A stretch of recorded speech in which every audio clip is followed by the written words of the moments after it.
Hindi kailanman nababawasan ng kahit ilang halaga ng pera na nilagay niya sa account ko, ang sakit na nararamdaman ko, ang pagtitiis sa dinaranas ko. Isa lang naman ang magpapasaya sa akin ang maging akin siya ng buong buo, amin ng anak ko. Pero malabo na mangyari yon. Hindi kita tinatalikuran, Vanessa. Oo, may anak ako kay Patricia pero hindi ibig sabihin nun mahal ko siya. Ina siya ng anak ko pero ikaw ang mahal ko. Isang bagay lang naman ang gusto ko, Patricia, para sa anak namin ang magpakaama ko sa bata. I am just doing my responsibility as a father and nothing more. You are my wife, the girl I... Sa papel. Asawa mo ako sa papel. Wala akong sinasabing wag mong panindigan yung bata. Wala rin akong sinasabi na wag kang magpakaama. Sana nga yun lang ginagawa mo. Hahayaan kitang gawin lahat ng gusto mong gawin kasama mag-ina mo dahil alam kong doon ka naman masaya. Akmang pupunasan niyang luha sa pisngi pero inunahan ko siya. I can wipe my own tears. Huwag mo na akong pag-abalahan, masasayang lang ang oras mo. Kaya kong sarili ko at kakayanin ko para sa anak ko. Salatang hindi ko matapos-tapos. Para sa atin dahil mahal kita, kaya ko magtiis, pagpapatuloy ko. You don't need to do that, Vanessa, listen. I'm sorry about last time. I'm sorry for everything that I have done. I swear I did not mean to hurt you. Tama na. Inaantok na ako. Please, iwan mo na ako.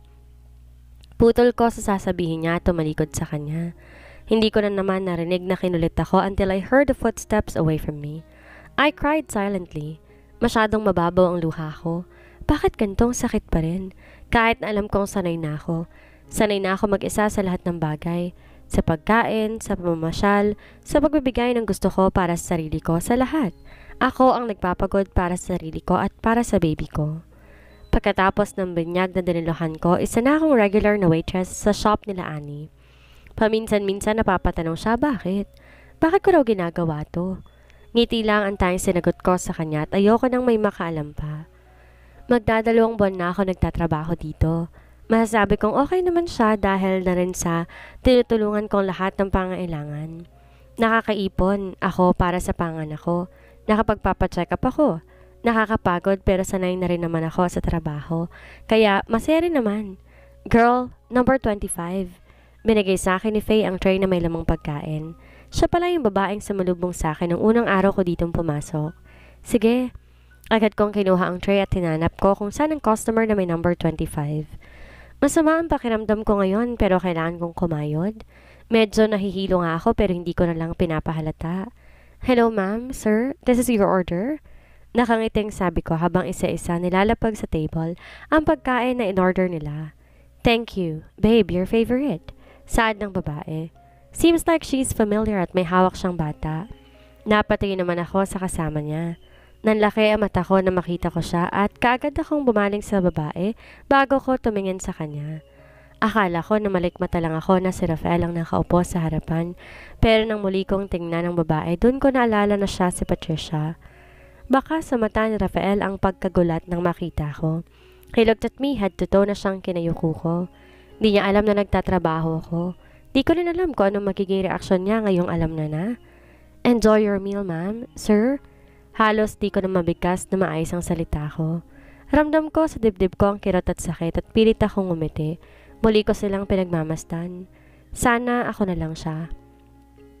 Kagad akong humakbang papalayo sa kanila nang bigla ako makaramdam ng hilo dahilan para mapatigil ako sa paglalakad at muntik pa akong matumba. Vanessa? Dinig kong tawag sa akin ni Rafael. Siguro napansin niya akong muntik matumba. Kaya naman kagad akong humakbang papunta sa loob nang mawala ng konti ang pagkahilo ko. Sa dami-raming shop na pwede nilang kainan, bakit dito pa? Sa lahat pa naman na pwede mag-serve sa kanila, bakit ako pa ang natoka na magdala ng pagkain nila? Ayos ka lang, Sam? Muntik kang matumba kanina, may sakit ka ba? Puna ni Faye sa akin. Umiling ako at ngumiti sa kanya. Siguro sobra ka nagwapuhan sa lalaking yon, no? Oy, in fairness titig na titig sa'yo. Papalapit ka palang lagkit na kagad ng tingin niya. Mukhang gulat na gulat pa nga eh. Panunokso naman sa akin ni Bella. Tumigil ka nga dyan, Bella. Sino ba naman kasing hindi mahihilo kung ang asawa mo may ibang kasamang lumabas, may anak pa? Napatingin ako sa kay Faye na nakakunot noo. Ha? Ano bang alam niya? Huwag ka nang magmaang-maangan pa? Ako ang nasa cashier kanina at inabot niya sa akin ang card niya. Napansin ko na kasal na siya at yung singsing na suot niya. Nakita ko ng kapareho nun. Nung tingnan ko ang kamay ng babaeng kasama niya, wala akong nakita. Basta't alam ko lang na nakita kong singsing na kapareho nun. At naalala kong sa kamay mo yung nakita ko. Ano, tatanggi ka pa? Paliwanag ni Faye habang nakatingin sa kamay ko. Totoo ba yan? Girl, ano? Totoo? Asawa mo ang gwapong hindi itong oras para sa daldalan? Nagsilabas kayo roon. Biglang pumasok sa kitchen si Ma'am Annie na kinatigal ni Bella sa kakatanong sa akin. Tumingin ako kay Faye at ngumiti siya sa akin na para bang naawa.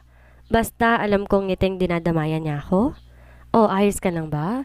Namumutla ka. Puna sa akin ni Ma'am Annie. Okay lang po ako, ma'am. Ngumiti ako sa kanya. I told you, just call me Annie. Pahinga ka na muna, baka naman. So, Sam, may gwapo naghahanap sa'yo sa labas? Biglang sulpot ni Bella pero agad ding natigilan na makitang kausap ko si ma'am. Ay, sorry, joke lang pala. Nag-peace sign pa siya sa akin. Thanks God. Bulong ko sa sarili ko. Akala ko kasi totoo.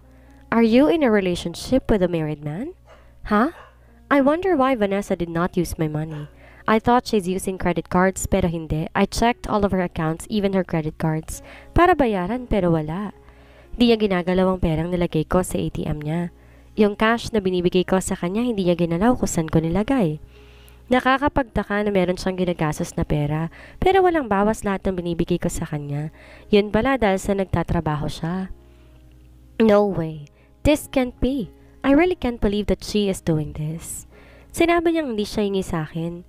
Bigay ko yon sa kanya at responsibilidad kong bigyan siya. She's working as a waitress? Like, this can't be. What's with that face, buddy? Kagad kong napalingon sa pintuan at nakita ko, pumasok doon si Rev. What are you doing here? I frustratedly brushed my hair using my hands. Problem? I glared at him. Wala ka bang balak sagutin ako, ha? Gago? Naiinis na sigaw ko pa kay Rev. Oh, timing naman sa bad mood. Pang-aasar ni Red na pumasok sa loob ng opisina ko kasama si Ren. Ano namang ginagawa namang ito dito? I don't have time for you guys, so get out. Pagtataboy ko sa kanila. Ganyan mo ba itrato si Sammy? Baby kapag bad trip ka, pinagtatabuyan? Ngumisi ako na nakakaasar. I never pushed her away from me, pero siya. Kulang na lang ipagtulakan ako palabas ng pinto. Naiiling kong sabi. All the time this past month, ganon siya sa akin. Her phone is always out of coverage, like, hindi ko makontak-kontak, and she is so cold to me. Sino ba naman kasing magiging masaya kung may anak ka sa labas? Ines na tanong sa akin ni Ren. I saw her, working? Napatingin ako kay Rev. When? Takang tanong ko sa kanya. Last time, pumunta kami rito para ipaalam sa'yo if ever na hindi mo alam, or ikaw ba mismo nagsabing magtrabaho siya? Rev looked at me seriously. I'm not crazy to ask her to work. I can give her a good life. I saw her today. This is so fucked. Sinipa akong swivel chair ko at tumarap sa bintana habang pinipigilan ng galit ko. I don't know why but it seems weird. Rex commented. This is not the life I want for her. She will never gonna work again. I think I need to explain because of what she saw earlier. I don't want her to think negatively about Patricia and I. Kailan pa, Vanessa? Hindi sapat ang binibigay ko. Kulang ba, ha? Kulang ba para magtrabaho ka bilang waitress? Nagulat ako ng pagkapasok ko sa bahay. Boses kaagad ni Rafael ang sumalubong sa akin. Ramdam ko ang galit niya sa bawat titig niya sa akin. Napayuko lang ako habang nakapatayo sa likod ng nakasarang pinto. Hindi. Katulad ng sinabi ko, kaya kong sarili ko at di ako hihingi sa'yo. Ginagawa ko lang yung bagay na kailangan kong gawin. Diretsahang sagot ko sa kanya habang nakatitig sa mata niya. Kailan ka pa natutong magtrabaho ng ganun? Daig mo pang katulong sa kaliwat kanang utos? Hindi ka ba napapagod? Tumayo siya at lumapit sa akin. Nakakaya naman kung perang pinagpaguran mo gagastusin ko. May binubuhay kang pamilya at ayoko nang dumagdag pa sa pasanin mo. Kaya kong buhay ng sarili ko. Di ka na nahiya? Ano na lang sasabihin ng mga taong makakakilala sa'yo? Asawa ni Ram Sandoval, isang waitress? Sigaw niya sa akin na kinaigtad ko sa pagkabigla at di ko na malayan, tumulo na ang luha ko. Nakita ko naman siyang natigilan. Huwag kang mag-alala. Hindi ko binitbit ang pangalan mo sa kakahiyan. Pero sa totoo lang, walang nakakahiya sa ginagawa ko. Talagang kinakahiya mo lang na ako naging asawa mo. Pasensya na ha. Ikaw ang nahihiya para sa akin. Bakit di mo pa ako iwalayan? Siguro doon lang naman to papunta eh. Nakatingin sa kanyang matang sambit ko. Nakita ko nagkaroon ng emosyon sa kanyang mukha. Hindi yon galit. Reaksyon na pinagsisiyan ng sinabi niya. Nagtatrabaho ko para hindi umasa sa'yo.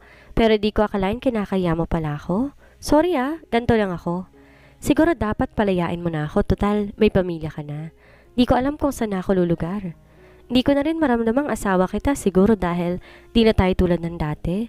Siguro dahil wala ka ng oras para sa akin. Di ko na nga matandaan kung kailan kita nakasama.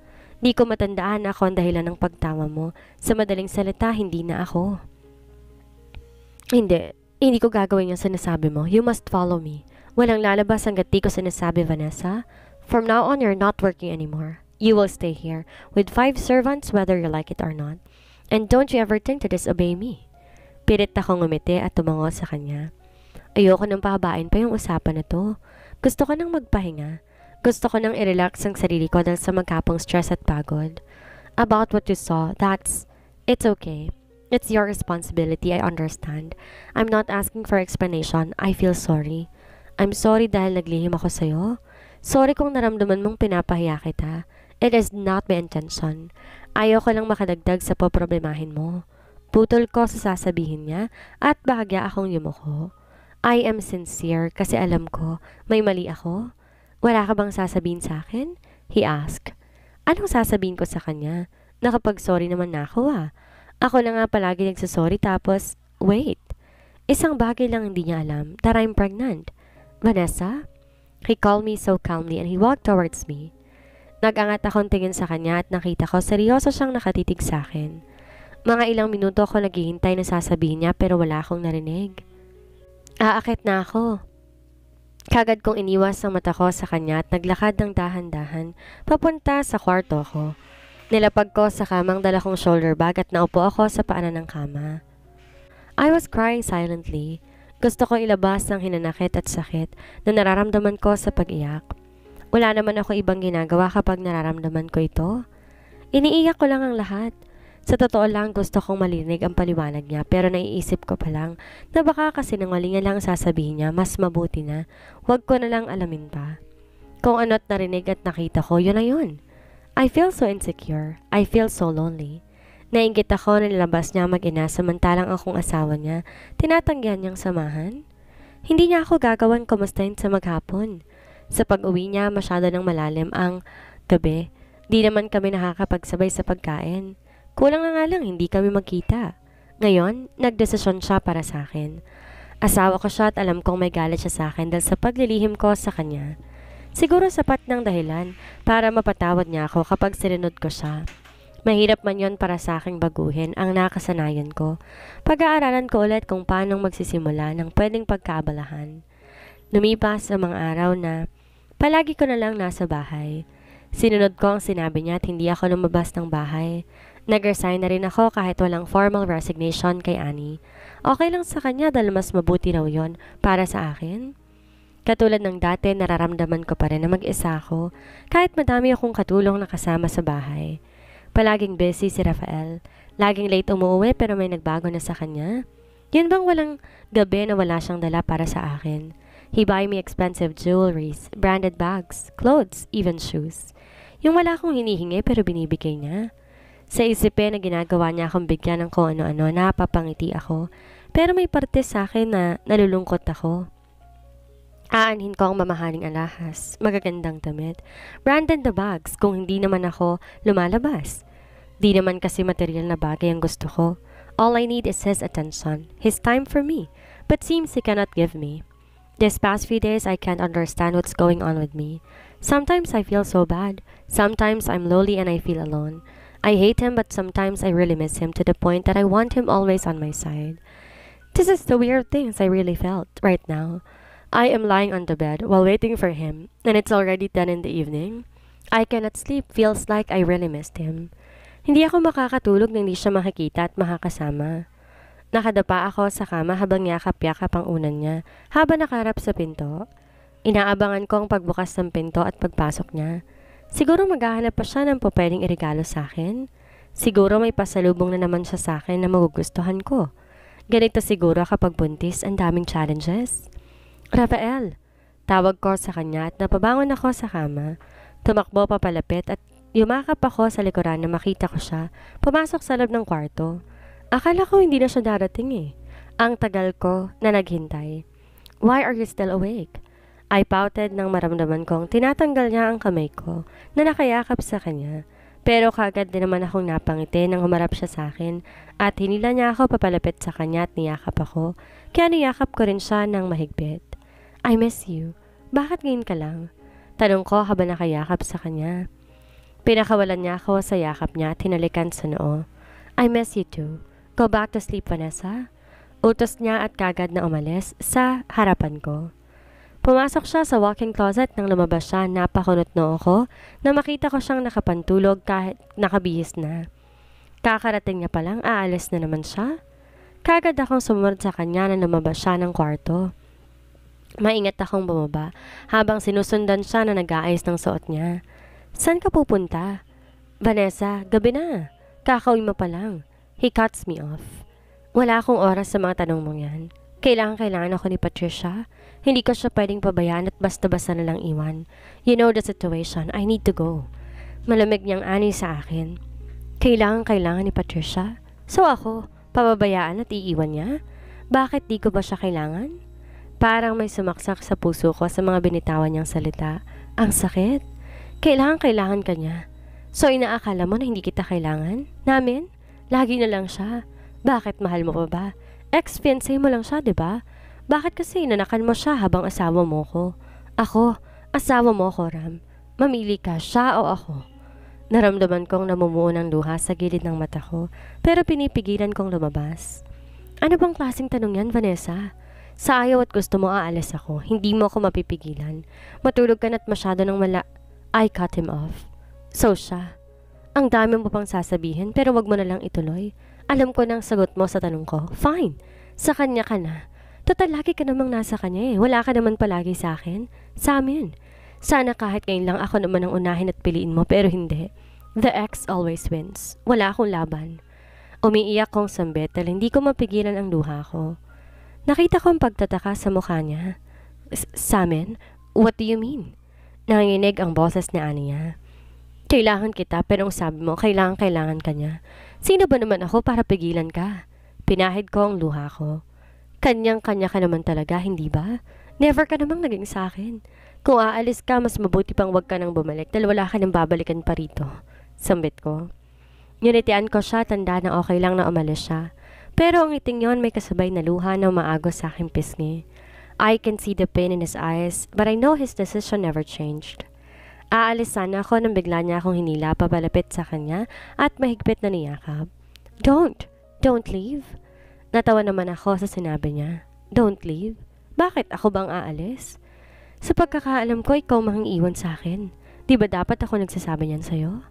Malamig kong sambit at pinakawalan niya ako sa yakap.